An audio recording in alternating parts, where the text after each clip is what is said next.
Hi, this is Matt from tracyandmatt.co.uk and for unboxings.com, and inside this plain white box I have the HTC Tattoo, which is obviously the latest handset from HTC to have the Google Android operating system. So let me just point out that though this is not final retail packaging, I do have final retail hardware, so everything you'll see here should be supplied with the final retail package. So obviously we have the handset itself just there. We'll look at that in a bit more detail in just a moment. Also in the box we have a headset, which has a standard 3.5mm fold pole jack on one end, length of cable. Then we have a built-in microphone with a push button, and then the headphones themselves, which aren't too terrible. They're quite lightweight, but how they sound, not really sure. But you do have the option of using your own headphones because there is a standard 3.5mm jack connector on the handset. We then have a USB to extended mini USB sync charge cable, and then we have the charger itself, which is a fairly standard HTC wall charger, which has a USB connector on the top, so you use that USB sync charge cable along with this, and obviously then we have a UK 3-pin plug. So let's take a look at the handset itself. Just take off this protector here. It is probably the smallest Google Android handset available at the moment, and that is reflected in the size of the screen. It is actually a 2.8-inch display, and it is quarter VGA, so it's the smallest physically and also in terms of resolution, quarter VGA being 240 by 320 pixels. Most of the other Android handsets, in fact all the other Android handsets, have half VGA. So there's a couple of question marks there that a number of people have raised in terms of the screen, is whether or not all the other Android applications will run on that smaller display. We don't know the answer to that at the moment, but we will endeavour to find out. Underneath the display then, we have a series of keys.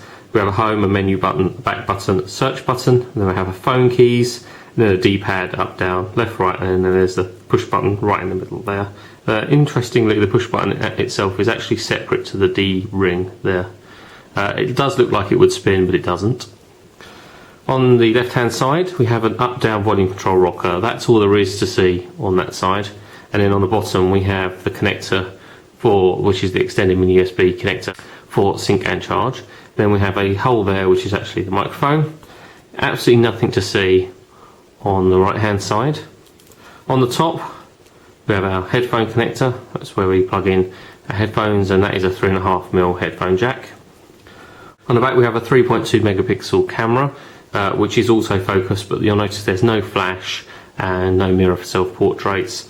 You'll notice the design on the back. Obviously we have the little Android and obviously the HTC, but also there is this fade, so it's darker on the bottom and it fades to a lighter silver at the top, which is obviously on the sides as well, which does look quite smart, and it is a little bit more interesting than just sort of a standard one colour back, so that is quite nice. It's quite a nice feature. Also, you may have seen that you can actually get different back covers for the tattoo, and you can actually tattoo your tattoo, as they're calling it, and you can design your own, or you can buy pre-designed back covers. The battery is already installed, as you can see here, and you remove the battery to get to the SIM card. SIM card is just there like so, and also the back cover needs to be removed to get to the micro SD card. And a 2GB micro SD card is supplied. We believe that a 2GB card will come with the final retail. And the back cover pops on like so, and just clips into place. It's quite stiff, and if we just power up, I'll run down the rest of the specification while we wait for it to turn on. Obviously you can see it says there, tattoo. So first of all, obviously we have the Google Android operating system, Qualcomm processor running at 528 MHz, which is standard for Android handsets. We have 256 meg of RAM and 512 meg of ROM, which is pretty generous. Let's say 2.8. Let's say there's a 2.8-inch display, and our Android's just popped up. It is quad band for GSM, so it will work pretty much wherever you take it throughout the world, and also it's dual band for HSDPA, supporting 900 and 2100 bands. Bluetooth 2 with EDR support and A2DP for stereo headsets. Wi-Fi built in, 802.11bng, and 3.5mm headphone jack, obviously we've mentioned a couple of times already. We have built-in GPS, there's also a G sensor, digital compass and FM radio. If we just unlock display, it's telling me that the battery is extremely flat, that's unfortunately. So we have HTC Sense user interface that we've seen on the Hero, and it's quite a nice looking interface. It does look a little strange actually looking at it in our quarter VGA display, and it might take a little bit to get used to in terms of that screen being that bit smaller. But the user interface is much the same as on the Hero. We can bring up the menu and we've got camcorder, camera, clock, FM radio, footprints, Google Maps, Google Talk and so on. We go into the phone dialer, and then we have a fairly standard phone dialer. The screen is extremely sensitive though, the touch screen is extremely sensitive. We can go back, and then we can bring up the menu at the bottom, so we can see all programs, scenes, add to home and settings. We go to settings, and we can personalise. We can go into sound and display, and we can go into brightness, and we'll turn that up to full brightness and OK that. So increase the brightness slightly there. G-Sense calibration also on there, it's all pretty standard stuff. And if we come back out of there, and we can go into camera, just have a quick look at the camera interface. There we go, and that's pretty standard, so let's take a very quick snap. There we go, and take a quick picture. Then the camera, although it's only 3.2 megapixel, doesn't look too bad. And we'll take a couple of sample shots when we actually come to do the full review.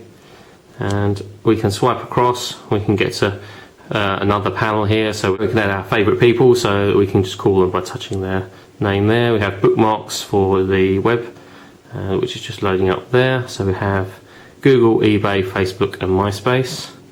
And we swipe across again, and we have actually effectively a blank page here. We can add anything we want to on that. And that's as far as we go that way. We can swipe back across, and we swipe this way, we can go to HTC email and our messaging for text messaging and so on, weather, and that's as far as we go that way. So we go back to the home screen. In terms of other applications, we can just pop into here, go into Google Mail, we've got music, got settings, got Peep, which is the Twitter client, weather, and YouTube client there. Going to Peep. Obviously I don't have an internet connection here, I don't have a SIM card, I haven't set up the Wi-Fi. Just let me mention the rest of the specification then. According to the spec, we do have a standby time of 340 hours and a talk time of up to 390 minutes, which isn't bad. Dimensions, 109mm from top to bottom, 55mm wide and 14mm thick. Quite a lightweight handset at only 113 grams. Is also covered by a 2-year warranty, which is quite good. I guess there are some similarities between the Tattoo and the Touch range, this being the Touch 3G. Kind of similar, very similar in terms of size. Screen, again, very similar. Thickness, definitely some similarities there. And it is slightly lighter than the Touch 3G, I think at 113 grams. It's pretty impressive. I think that's really everything in terms of spec to mention. We'll talk about the Tattoo in more detail when it comes to do our full review, which will be on site on tracyandmatt.co.uk over the next couple of weeks. And if you're a fan of our unboxing videos, check out the others that we have on unboxings.com.